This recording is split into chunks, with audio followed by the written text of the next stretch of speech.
নমস্কার শ্রোতা বন্ধুরা, সন্ধ্যায় গল্পের আসর ইউটিউব চ্যানেলে তোমাদের সবাইকে স্বাগত। আজকের গল্প বুক প্রপোজাল, কলমে দেবিকা সাহা। দাদা, রিক্সা করুন, এবার বরং একটু জোরেই চালান, বাড়ি যেতে হবে তাড়াতাড়ি। একটা দীর্ঘশ্বাস ফেলে কপালে হাত দিয়ে রিক্সা ড্রাইভারের উদ্দেশ্যে কথাগুলো বলল শুভ্রা। সৌরি, তো দিদিভাই এখনও এসে পারেনি? কখন পাঠিয়েছি আমি ওকে, বলি পুরো বাজারটাকেই তুলে আনবে নাকি রে ও? ফোন করছি কখন থেকে, ফোন ধরারও নাম নেই। এরপর ও কখন বাজার নিয়ে আসবে আর আমি কখন গোছাবো আর কখন রান্নাটা হবে শুনি? তোর বাবা জেঠুরা বাড়ি নেই বলেই তো ওকে আজ পাঠালাম। সে মহারানীর আসার নাম আছে? আরে বাবা, এরপর তো ওরা চলে আসবে, তখন আমি কোনটা থেকে কি সামলাবো বলতো? কী আর বলবো দিদিভাই, তোমার মেয়ে তো সারাদিন বই নিয়ে বসে থাকতে পারলেই পারে। ঘরের কাজে একটু হাত দিয়েছে সে কখনো? এই রে, এদিকের অবস্থা তো খুবই গরম, জেম্মা তো হেবি ক্ষেপে আছে, আর মাও সেই আগুনে ধুনো দিচ্ছে। দিদিভাইটাও না যে কী যে করে না। ওরে আয় মা তাড়াতাড়ি, এরপর তো। ওই তো জেম্মা, দিদিভাই চলে এসেছে। আয় আয় দিদিভাই, এত দেরি করিস না। ওকে আর কি বলবি, গেস্ট আসবে বাড়িতে, সকালে কতবার করে বললাম যে ওরা আসবে। শুভ্রার উদ্দেশ্যে কথাগুলো বলে রান্নাঘরের দিকে এগিয়ে গেল ওর মা। সামনে রাখা সবজির ঝুড়িটা থেকে ক্যাপসিকামটা তুলে ওটার ওপর ইচ্ছে মতো ছুরি বসিয়ে মনে মনে গজগজ করতে থাকলো শুভ্রা। দেখলি তো, কোথাকার কোন গেস্ট আসবে তার জন্য আমাকে সকাল সকাল মায়ের কাছে এতগুলো কথা শুনতে হলো। ধর, ভালো লাগে না। কথাগুলো বলে সৌরির হাতে ক্যাপসিকামের টুকরোগুলো ধরিয়ে দিয়ে ঘরের দিকে এগিয়ে গেল মেয়েটা। আজকের দিনটা ভীষণ অন্যরকম সুন্দর শঙ্কর কাছে। আজকের দিনটার কথা কতবার যে স্বপ্নে দেখেছে তার ইয়ত্তা নেই। তাহলে কি সত্যি সত্যি শঙ্কর দেখা সে কাঙ্ক্ষিত স্বপ্নটা সত্যি হতে চলেছে? মায়ের ফোনটাতে আপাতত ভাবনার ঘোর কাটল ছেলেটার। না, এবার সত্যি সত্যি বেরোতে হবে, নয়তো দেরি হয়ে যাবে। ঘর থেকে বেরোতে গিয়েও কি একটা মনে হতেই আবার ঘরে এসে নিজের পড়ার টেবিলটার থেকে একটা ডায়েরি নিয়ে এগিয়ে গেল ছেলেটা। আজকের দিনেই তার ফোনটা সুইচ অফ থাকতে হলো। কোথায় একটু ফোন করে কথা বলে মাথাটা ঠান্ডা করব, তা না, তাকে ফোনেই পাওয়া যাচ্ছে না। কী রাজকার্য করছে ভগবান জানে। কালকে পরীক্ষা শেষ হওয়ার পর ভাবলাম কোথায় একটু জমিয়ে গল্প করব, সে আর হলো কই। 10 মিনিট কথা না বলতে কাজ আছে বলে রেখে ফোনটা। আর সেই তখন থেকে এখন সকাল 10টা বাজতে যায়, তার কোনো আর পাত্তা নেই। শুভ্রা, তোকে যে বললাম চিংড়ি মাছের খোসাগুলো ছাড়িয়ে দিতে, তুই কোথায় চলে গেলি আবার?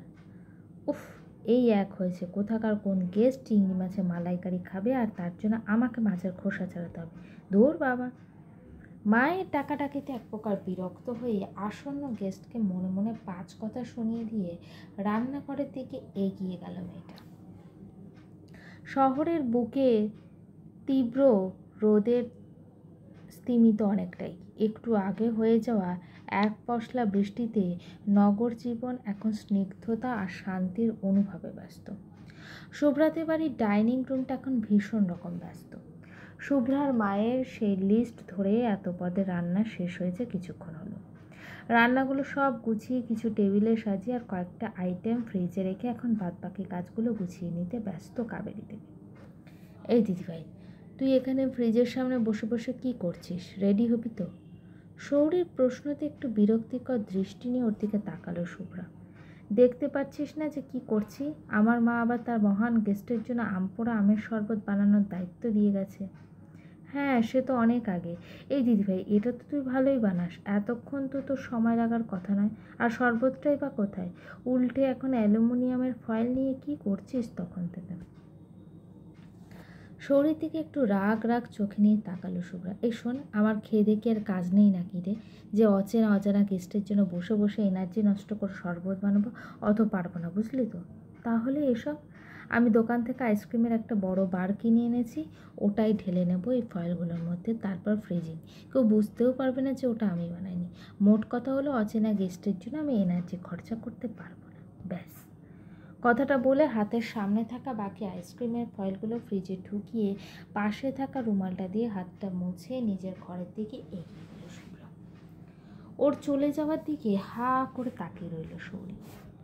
শরবত বানাতে এনার্জি খরচা হচ্ছে, আর এই এত সাতকাণ্ড করে আইসক্রিমের এইসব ঢং করতে অনেক এনার্জি খরচা হচ্ছে না? কী জানি রে বাবা। দোতলায় নিজের ঘরের জানলা দিয়ে বাড়ির গেটটা বেশ ভালো রকমভাবেই দেখা যায়। কিছুক্ষণ আগে গেট থেকে একটা গাড়ির ওদের বাড়ির ভিতরে ঢুকতে দেখে বেশ অবাক হলো শুভ্রা। এই গাড়িটা খুব চেনা ওর, সায়নদাও তো মাঝে মাঝে এই গাড়িটা নিয়ে কলেজে যায়। তাহলেও কি আজ আমার বাড়িতে এসেছে? ওই কি মায়ের স্পেশাল গেস্ট?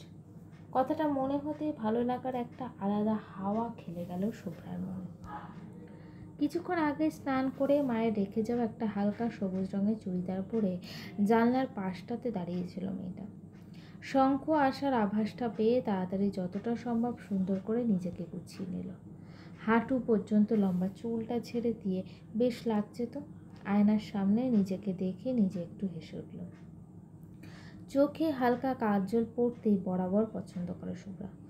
আজও তাই একটু কাজলে নিজেকে সাজিয়ে নিল, আর কপালে একটা ছোট্ট কালো টিপ। ব্যাস, একদম ঠিক আছে, পারফেক্ট।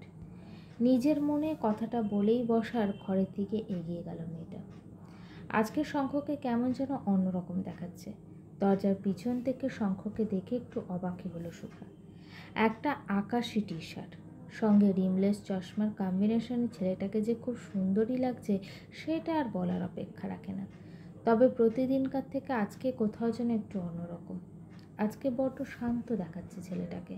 সেই রোজকার দিনের মতো উচ্ছ্বাসটা নেই চোখে মুখে, আর কেমন যেন একটু সিরিয়াস।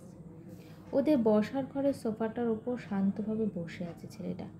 পাশে শঙ্খর মা আর বাবা রয়েছে, আর ওদিকে শুভ্রার বাবা, কাকাই, মা, কাকিমা, পিসিমণি এরাও আছে। সবাই যেন কি একটা আলোচনায় ব্যস্ত। শুভ্রাকে দরজার পাশে দাঁড়িয়ে থাকতে দেখে শঙ্কর মা নিজেই শুভ্রাকে ডাকলেন। এই তো শুভ্রা চলে এসছে, আয় মা এদিকে আয়, বস তো আমার পাশে। কাকিমার কথাগুলোতে যেন একটু অন্যরকমই লাগছে। কথাটা মনে হতে একটু হেসে শঙ্খর দিকে চোখ দিতেই দেখলো ছেলেটাকে কেমন যেন ঘোর লাগা দৃষ্টিতে একইভাবে ওর দিকে তাকিয়ে আছে। চোখে চোখ পড়তেই তৎক্ষণাৎ নিজের চোখটা সরিয়ে নিল শুভ্রা। এই শুভ্রা, শঙ্খ আমাদের বাড়িতে এসেছে আবার কতদিন পর। যা তো ওকে একটু ছাদটা গড়িয়ে নিয়ে।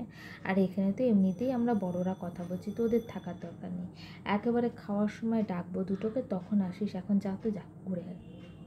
মায়ের কথাতে একটু হেসে সম্মতি জানালো শুভ্রা। যদিও এখানকার ব্যাপার স্যাপার দেখে একটু অন্যমনস্কই ছিল মেয়েটা। শুভ্রাদের ছাদটা বেশ সুন্দর। এই এত বড় বাড়ির মধ্যে সবথেকে পছন্দের জায়গা এই ছাদটা। ছাদের একটা কোণায় একটা সুন্দর ফুলের বাগান বানিয়েছে মেয়েটা। ওখানেই শঙ্খকে নিয়ে এসেছে। তুমি আজকে এই বাড়িতে আসবে সেটা একবারও বললে না তো। কেন, আমি আশায় তুই খুশি হসনি আর ওরকম গোমরা মুখ করেছিলি যে?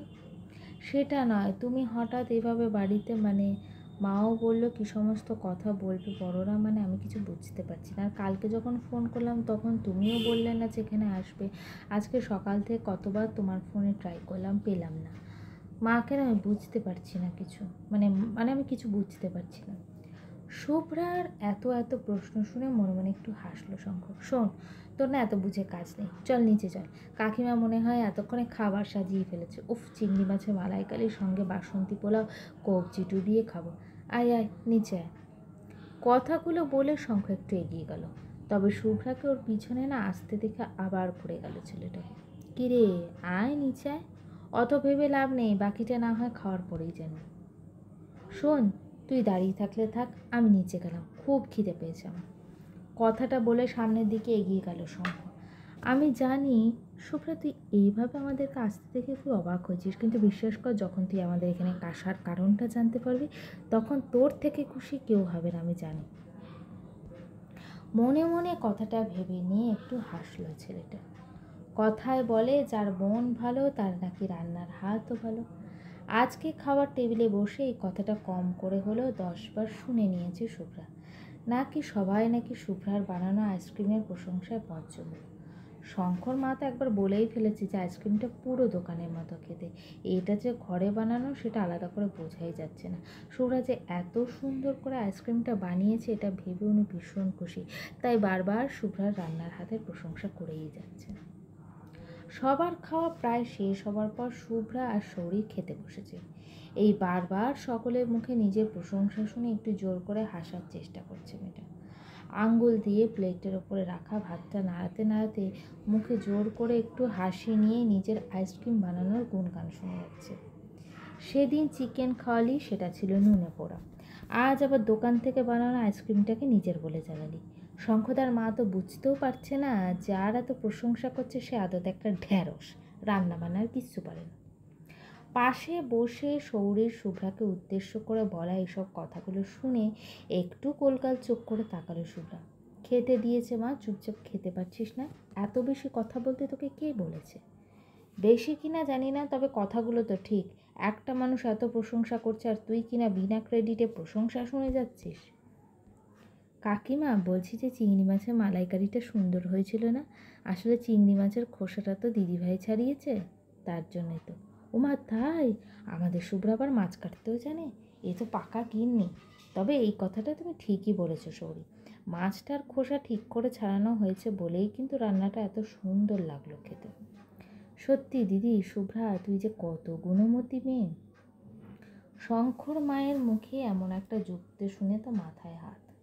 দেখেছিস দিদিভাই, এখানেও তো প্রশংসা। সব ক্রেডিট নাকি যে মাছ কেটেছে তার, আর যা রান্না করলো ওটা কোনো ব্যাপার না। মাছ রান্নার আসল ক্রেডিটই তো যে মাছ কাটে তারই প্রাপ্য। সরে যে ইচ্ছা করে শুভ্রাকে রাগানোর জন্য কথাগুলো বলছে সেটার বুঝতে বাকি রইল না শুভ্রার। তবে ওর কিছু বলার নেই এখন। সত্যিই তো শঙ্কর মা একটু বেশি প্রশংসা করছে ওর, যার পিছনের কারণটা শুভ্রার কাছে অজানা নয়। বাড়ির সকলে বেশ হাসি খুশি মুখে একে অপরের দিকে তাকিয়ে। সবার মুখ দেখলেই বোঝা যাচ্ছে যে বেশ খুশি তারা। শুভ্রা কিছুক্ষণ হলো এই ঘরে এসেছে। ওর মাই ওকে একটু জোর করেই নিয়ে এসেছে এই ঘরে, না হলে বড়দের কথাবার্তার ভিতরে খুব একটা থাকতে চায় না শুভ্রা। তবে একটু দেরি করে আসার দরুন এখানে আলোচ্য বিষয়টা এখানে বোধগম্য হয়নি শুভ্রা। শুভ্রার বাবার বলে ওঠা কথাটা শুনে অবাক হলো মেয়েটা। আমাদের সত্যিই কোনো আপত্তি নেই, আর ছেলে হিসাবে শঙ্কর তো কোনো তুলনাই হয় না। আর আপনারা যে আপনাদের ছেলের জন্য আমার মেয়ে শুভ্রাকে পছন্দ করেছেন, এই তো আমাদের ভাগ্যের ব্যাপার। শুভ্রার বাবা শরৎবাবুর কথায় বেশ আশ্বস্ত হলো শঙ্কর বাবা মা। তাহলে কোনো সমস্যাই তো রইল না দাদা। ছেলে মেয়ে তো আগেই একে অপরকে পছন্দ করে নিয়েছে আমাদের দুবারের তরফ থেকে, যখন আমরাও রাজি তখন তার দেরি করা চলে না। এবার তাহলে বিয়ের দিন দেখা শুরু করি, কি দিদি আপনি কি বলেন? শেষের কথাটা শুনে শুভ্রার মা প্রতিভা দেবীও বেশ হাসি মুখে মাথা নাড়লেন। আর এই পুরো কথোপকথনটাই শঙ্খ মন দিয়ে শুনছিল। ও চোখ মুখে একটু অবাক হওয়ার ছাওয়া নেই। তার মানে ও সব জানতো। বাবা মা এভাবে হঠাৎ করে আমার বিয়ে ঠিক করে ফেললো আর আমাকে একবারও জানানোর প্রয়োজন বোধ করলো না। আর সায়ন দাদা, তুমি এভাবেও আমাকে কিছু না বলেই। না, এর থেকে বেশি দূর গিয়ে আর ভাবতে পারল না শুভ্রা।